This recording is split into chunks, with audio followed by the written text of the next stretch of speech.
ሰላም ሰላም የያሚ ሾው ተከታታዮች እንደምን አላችሁ?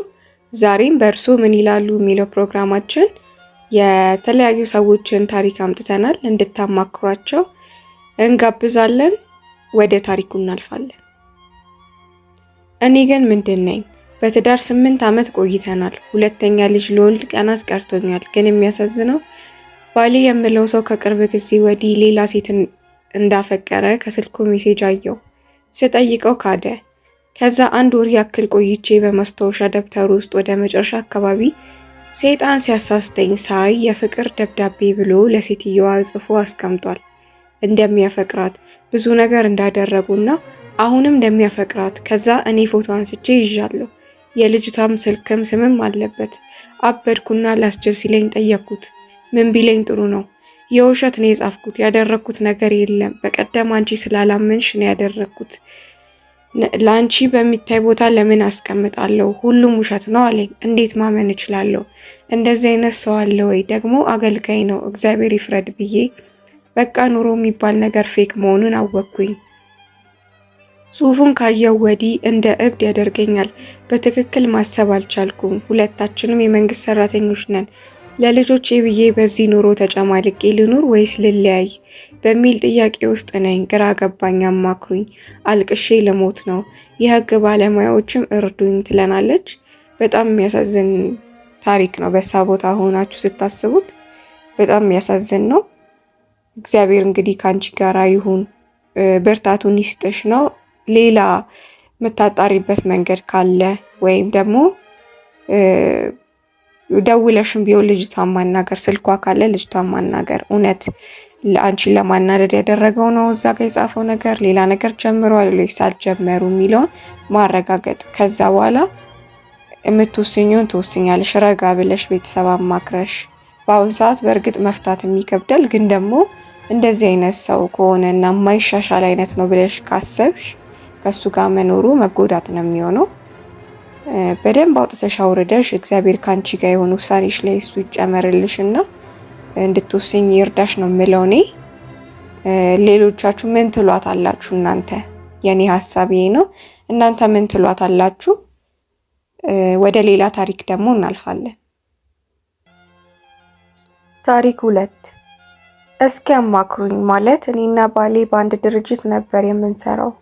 እኔ በወሊድ ምክንያት ለ2 ዓመት ስራ አቆምኩና ልጄ 8 ወር ሲሆነው የሚጥል በሽታ እንዳለበት ታወቀ። እናም ብቻችንን ከምንጨነቅ ወደ እሱ ቤተሰብ መጣን። እሱም እኛን እዛው ትቶን ተመለሰ። ልጄን አያቱ ጋር ትቼ ከዓመት በኋላ እኔም ስራ አገኘው። በየ15 ቀን እየሄድኩ ልጄን አየው ነበር። በዚያም መሃል ልጄ በጣም ይታመም ነበር። እየተመላለስኩ አሳክመው ነበር። በየቀጠሮ መድኃኒት ይወስድ ነበር። እናም ልጄ 3 ዓመት ከ5 ወር ሲሆነው መውሰድ አለብኝ ከቤተሰቦቹ ተነገረኝና እሱ አይጠይቀኝም። ደሞዙም 4000 ብር ናት። ግራ ገባኝ። የቤተሰቦቹም የእሱም ባህሪ ባንዴ ተቀየረ። ብቻ ጥሎ የማይጥል ፈጣሪ በዙሪያዬ ጥሩ ሰዎች ስላዘጋጀልኝ በሰው እርዳታ ልጄ ሕክምናውን አገኘ። አሁን ሰላም ነው። ግን የልጄ አባት በወር 1000 ብር ይልካል። ለአንድ ወር ያኮርፋል። እሱ ያለው ጂንካ፣ እኔ ያለሁት አርባ ምንጭ። የጸባዩ መቀየር፣ ልጁን ያለማሳከም፣ ቤተሰቦቼ መናቅ፣ እኔም ማኩረፍ። እናንተ ብትሆኑ ምን ታደርጉ ነበረ? ትለናለች። በጣም የሚያሳዝን ታሪክ ነው። የተቀየረበትን ምክንያት ማወቁ መጀመሪያ የሚጠቅም ይመስለኛል። ካልሆነ ያው መነጋገር ነው። እሱም ከስራው መጥቶ አንቺም የሆነ ቦታ ተገናኝታችሁ እንደ ባልና ሚስት ማውራት ነው።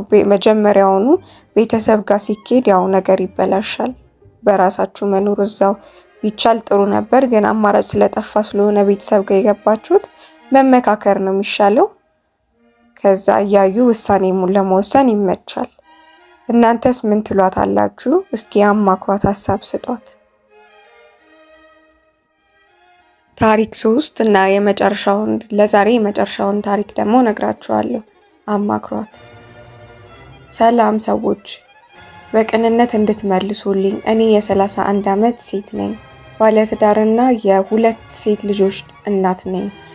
ትዳራችን 8 ዓመት ሆኖታል እና በእኔ ህይወት ያለፋችሁ ከማግባታችሁ በፊት ጥሩ ኑሮ መኖር፣ ዘናጭ መሆን እቤታችሁ ያማረ አሁን ግን በቁም ነገር ያረጀን ጓደኛ የሌለን እናት አባት እያለን ያልተረዳን ለሰው ለቤተሰብ ደስተኛ የምንመስል ውስጣችን ግን ባዶነት የሚሰማን በሃይማኖታችን ደግሞ የምንሮጥ ግን በህይወታችን መልስ የምንፈልግ አብሶ ሴት እረ ሰው ራበኝ እስኪ እንረዳዳ በሀሳብ እኔ አማቾቼ ጋር ነው የምኖረው ግን ይኸው ምንም አልሰራ ከቤት አልወጣ እዛው ቀርቻለሁ።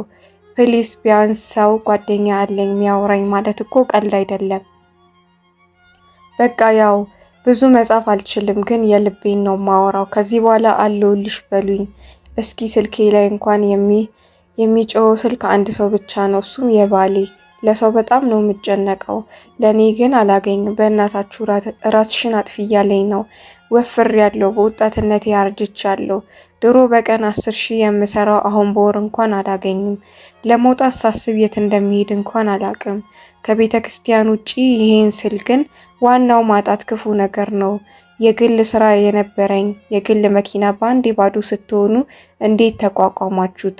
ንቀቱስ፣ ከሰው በታች መሆኑንስ፣ ልብስ አለመልበሱንስ እንዴት ተቋቋማችሁት ትለናለች። በጣም ከባድ ህይወት ላይ ነው ያለሽው ያስታውቃል። ግን ሰው በጣም አለ። አንቺ መውጣት ፈርተሽ ነው። ወጣ በይ፣ ጊዜ አሳልፊ። ያለሽን ለብሰሽ ትጥብጥብ ብለሽ ልጆችሽን ወይ ይዘሽ ወይ ትምህርት ቤት ከሆኑ ወጣ ብለሽ ለብቻሽ ጊዜ አሳልፊ። ወይ ባለቤትሽም ሲኖር እንድናወራሽም የምትፈልጊ ከሆነ ወይ በስልክሽን ወይ ቴሌግራምሽን ወይ ፌስቡክሽን አስቀምጭልንና ምንም ችግር የለም። ጓደኛ መሆን የሚፈልጉ ብዙ ሰዎች አሉ ውጪ ላይ። እንደዚህ ብቸኝነት የሚሰማው ብዙ ሰው አለ እና እርስ በርስ ጓደኛ መሆን ይቻላል። ግን ከዛ በፊት ምንድነው ያለሽን ነገር በቃ ያጣሹን አታስቢ። ያው ባጣሹ እያሰብሽ ከኖርሽ ሁሌም ደስተኛ አትሆኚም። የነበረሽ ነበረ ድሮ፣ ግን አሁን የለም። ከሌለ ደግሞ የለም በቃ።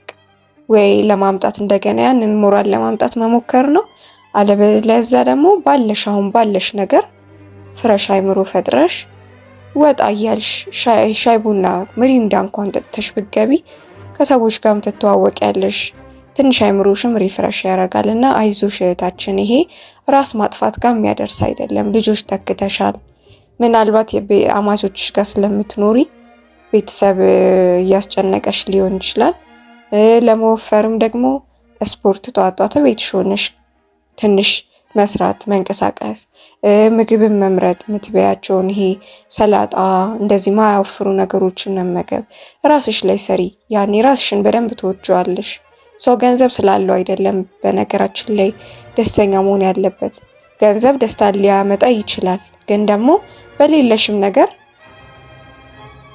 ሳይኖርሽም ገንዘብ ግን ራስሽን ጠብቀሽ በቃ ደስተኛ መሆን ይቻላል።